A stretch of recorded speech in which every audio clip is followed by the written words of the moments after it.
Ciao, homie. Starting off in 9th place, we have Brian Clark. So the deadlift for max started off at 725 pounds. That's what was listed, but all I saw was them starting at 745. So that might have changed, or maybe the guys all decided they didn't want to start at 725. As you'll see later, a lot of the guys decided together to skip weight, so it may have happened at the beginning as well.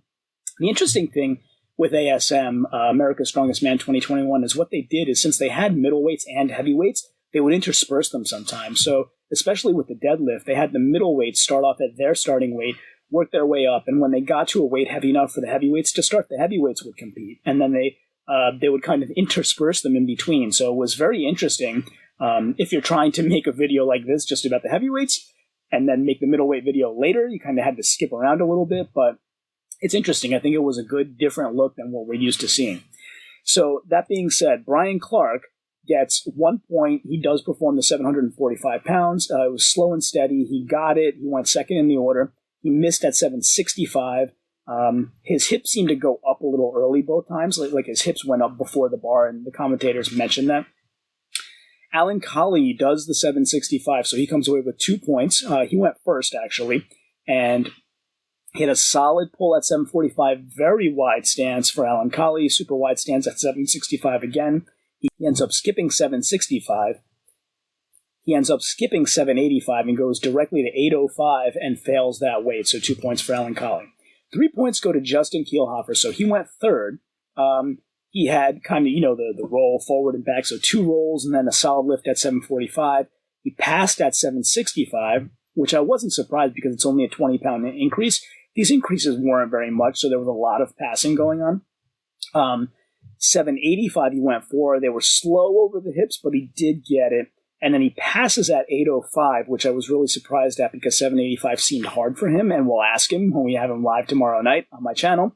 But then he ends up bowing out without trying the 825. Wait, 3 points for Justin. 4.5 points go to Stan Carradine, so he does 805. He went fourth in the order. He had a very comfortable 745 lift, still comfortable at 765. Slow and steady at 805 with small hitches, but he got it. 825 pounds. He had a shoulder width stance, unlike some of the other guys. He had 1 failed try and then called it. So, the veteran knowing when not to try harder when you know you have more events coming up. And then Thomas Evans, who really impressed me a lot for an amateur. Anthony Furman said it best at the end of the show. He said, his overall placing, which you'll see in a few minutes, is not indicative of how well he did here. And his overall placing was decent, but he did even better than that considering he's an amateur and how well-rounded he seemed to be across all of the events. But so 4.5 points go to Thomas Evans, and 805-pound deadlift is nothing to sneeze at for him. So he had lots of hitches at 785, but he got it. So many hitches at 805, but fights through it. He's a real fighter, this guy. And he calls it at 805, doesn't attempt 825, walks away with his 805 successful lift. Marcus Crowder ends up at 825 pounds. He comes away with 6.5 points.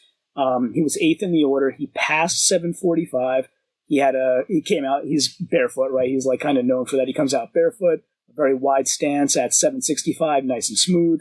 Passes at 785, passes at 805, does it 25, slow and smooth, but solid.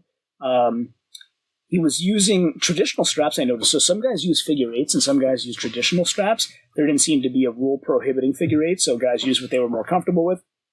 And he got just under the knees at 865, but no more. So 6.5 points for Marcus Crowder. Same score, 6.5 points go to Tyler Cotton. He also hit 825, so he went 7th in the order. His first rep at 745 was so easy that Anthony Furman called him disrespectful to the weight.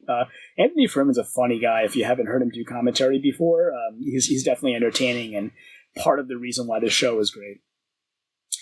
So Tyler passes at 765, very easy at 785, but you can tell he's tightening up and preloading everything. There's a lot of technique going on there, unlike maybe some of the other guys.